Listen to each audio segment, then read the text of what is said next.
It's basically leaving the fox in charge of the chickens when it comes to the environment. We believe that the precautionary principle should apply. It should not go ahead because of the potential to do damage to this special place. It's just after daybreak and the community in the majestic Soldiers Point is waking up. It's a boatie's haven, a retiree's dream, and part of the multi-million-dollar oyster industry.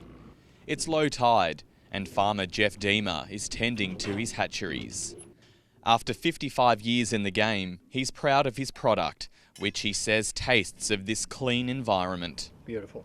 But a threat to his business is looming. Nearby is the Soldiers Point Marina, where there are plans to increase the berthing space by 58 to 148. Mr. Deemer is worried about a spike in diesel spills into the water. We rely on weed, the zoster weed, the ribbon weed, the mangroves and all this for our food sources into the water. Natural things, natural input. And if that's devastated, we're not going to have the food source in the environment. Dr. Bruce Pease is a former fishery scientist with the New South Wales Department of Primary Industries and is now president of the local conservation group Eco Network. He's concerned the plans will push the marina closer to Dowardy Island, where the critically endangered beachstone curlew is known to nest. It's believed there are only 13 adults left in New South Wales. It will disrupt their mating behavior, their nesting on the island, and there are very few sort of suitable sites for nesting of this species. Sea life like green and loggerhead turtles are also known to swim through these areas. Dr. Pease believes such species won't cope if the channel is reduced. They'll be subjected to a higher density of boat traffic. They'll probably be going underneath the marina facility more often. They're not as agile and maneuverable as dolphins, so we feel that there's a very high threat of boat strike.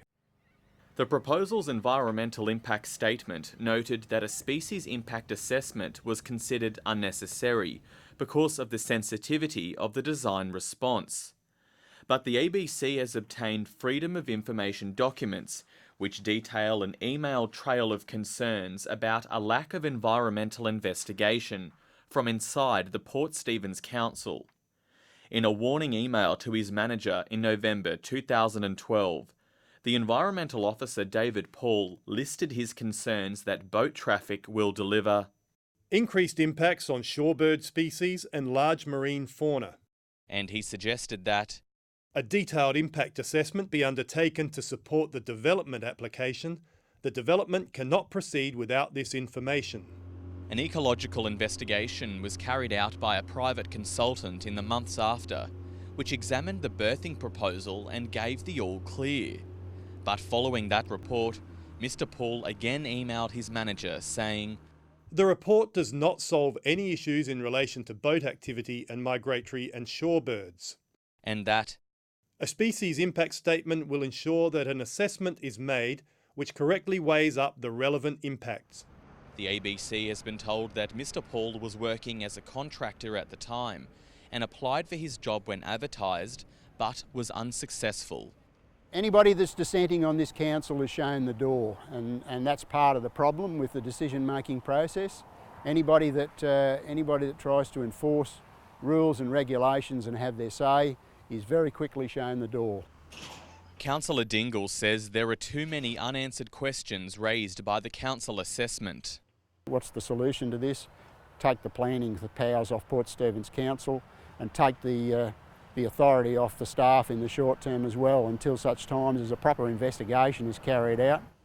He fears a rush to approve may have resulted in major oversights.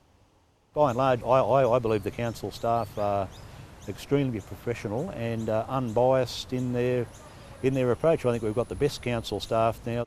But Councillor Tucker is part of the Liberal ticket on council and flatly rejects Councillor Dingle's claims. He says council is only providing an assessment of the DA and that the Joint Regional Planning Panel will have the final say. The Joint Planning Panel is very, very independent. and if there has been anything out of due process take place, it will certainly come to light then. For the Soldiers Point community, it's cold comfort. Colin Howard, a failed council candidate, lives a street down from the marina. He's considering legal action if the proposal gets the green light.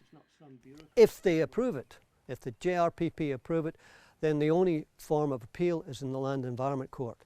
And our legal advisors have already established that there's a strong case based on process alone, or the lack thereof, to bring this to the Land Environment Court. It's like night following day. There are always court cases with either unhappy developers or unhappy residents or unhappy just people in general. For Mr. Deemer, the proof is in the successful production of 300,000 oysters to market each year. For now, he fears for his crop, his livelihood, and the local jobs his industry generates. Our oysters are an indicator of the health of our environment. You know, the old saying with the mine, the canary in the mine, to check the oxygen levels. Well, the oyster is the same effect in the water.